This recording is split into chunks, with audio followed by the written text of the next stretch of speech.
Here we go. Today we're going to talk about a core value here that we have, one of our 7 here at TLC. Give every challenge everything you've got. You want challenges. You eat challenge for breakfast. This is huge, man. At the very least, take accountability with yourself. Look yourself in the mirror and say, I could have did better. There should be a natural hunger in you. This is my jam right here, man.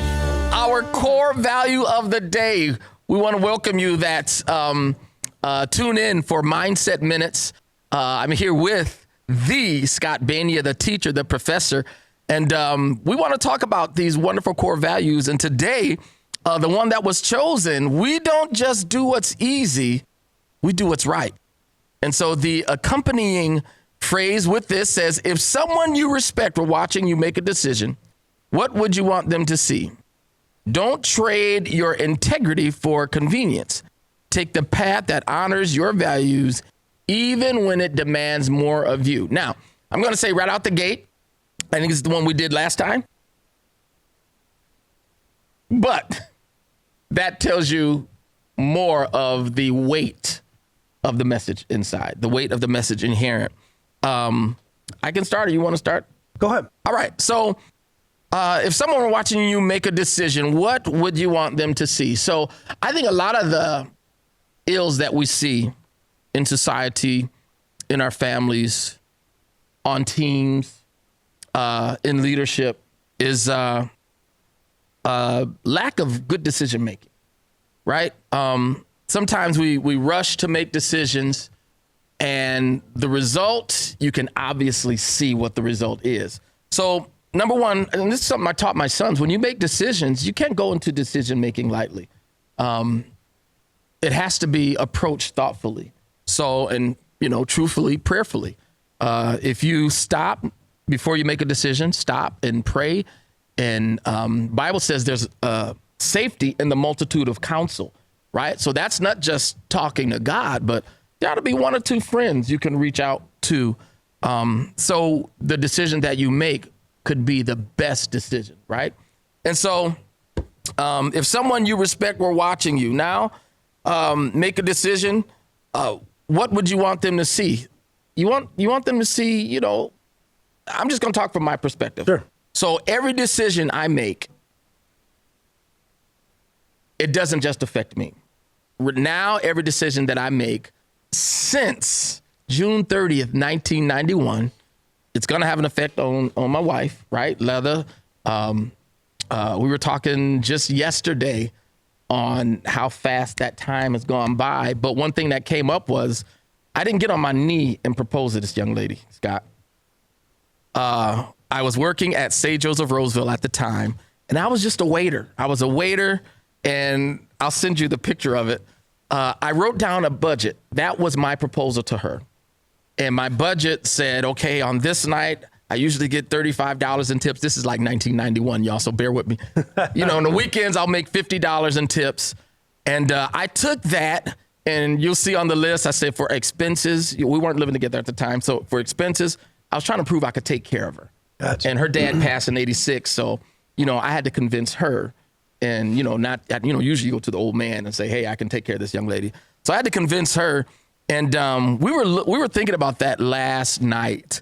And the decisions I made there on that piece of paper, we wouldn't be together had I not had the follow through. The idea was great, right? I'm sure some of y'all young ladies would have rather had a ring, but this is how it went down with us. But I had to make a decision, and every decision that I made after that, even though her pops had been gone, I knew somebody was watching me. And number one was me. Like, my own integrity is at the line. If I don't tell this young lady, I'm going to take care of you, and here's the proof, here's my plan.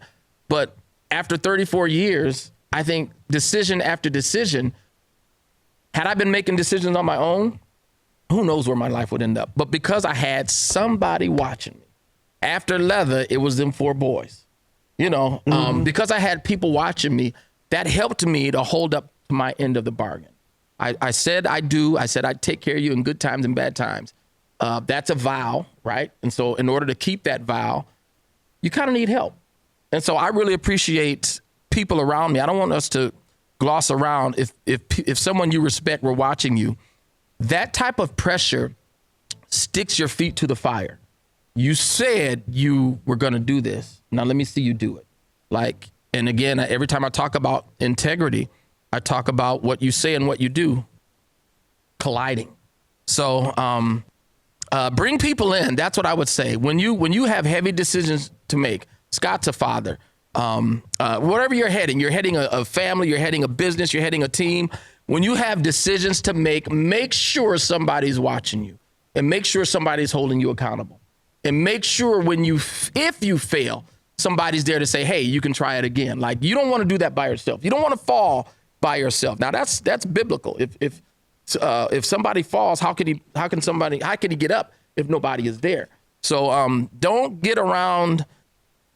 try to shirk people in your decision-making process. Run into people, gather as many as you can. The decision is still on you, but if you have a multitude of counsel, there's safety there. I love that. Yeah. Very nice message. Thank you for that.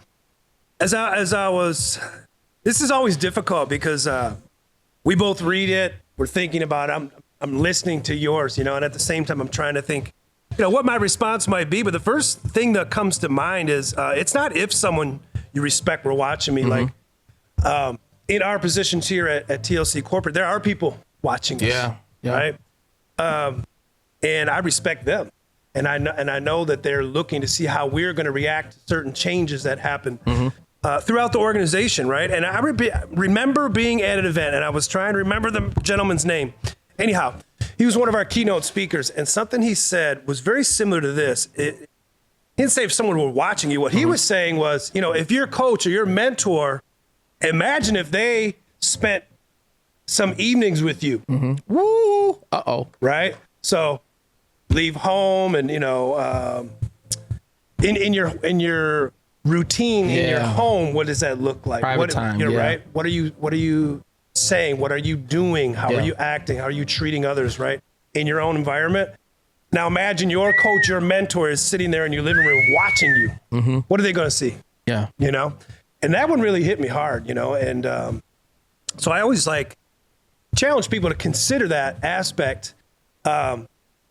It's one thing to be live on social media and things like that.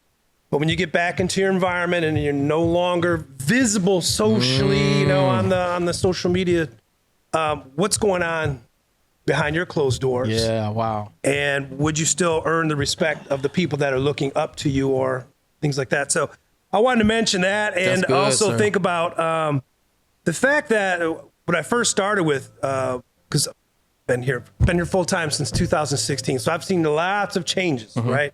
Throughout departments, some come, go, different things occur.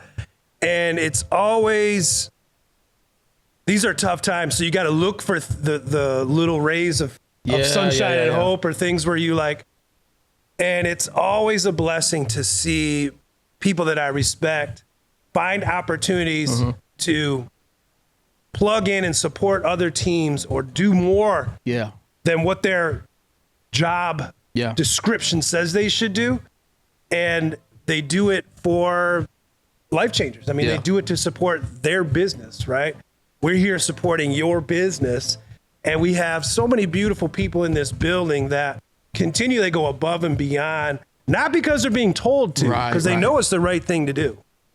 And we've seen that just in the past couple of weeks with some changes. People are finding other opportunities to, as they say, wear multiple hats and do an exceptional job at taking on additional roles and responsibilities, even without being asked. Yeah.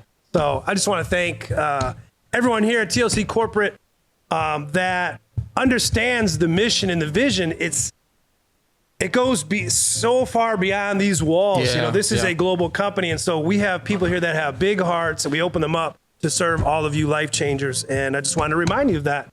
We don't do what's easy. We do what's right. And we lead by those examples. So it all ties in to what just happened in Bucaramanga, relaunching those in Latin America and seeing the feedback as they were going through these and how genuine Jack and John were going back and forth, kind of really explaining why we're leading with those. You know what? As you were talking, honestly, there's a deficit of integrity This says, even when it demands more of you. And let me tell you why that demand is there and why you'll get people here that'll step up when needed. We have Lions have a mantra here, next man up, right? Yeah.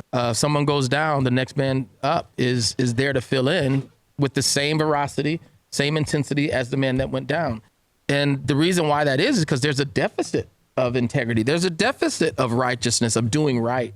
Right. And so the demand, it says even when it demands more of you, demand is there because you see, y'all watch CNN, y'all watch the news just like I do. There's a deficit of goodness in the earth. And so that demand is being felt by people who have, I'll say it like this. This is my recruiting, my recruiting philosophy. When the people of Gotham City need Batman, when they need a hero, they put that thing up there and you see that bat signal in the sky, right? Superman don't come. Aquaman don't swim out of the sea. Wonder Woman don't come. But that signals the Batman and the Batman responds. And so what you're saying, you just see people responding to what there's in the world a need more of. And so that's what we do here at TLCHQ. And you're the reason why we do what we do. So we don't just do what's easy, we do what's right. What does this core value mean to you? This is one of the favorites. I wouldn't say it's the favorite, but it's one of the favorites of TLC Nation, of Life Changer Nation. And I'll tell you why. Because people want to do what's right. Ultimately, I remember telling the story, I do it on tours. When we adopted these core values, people left us. And the main reason why they left us was likely this one. We don't just do what's easy, we do what's right. So we ain't mad at you, but we know why you. This is a tough one. Yeah. This is a tough one. It's easy to read, but it's tougher to walk out.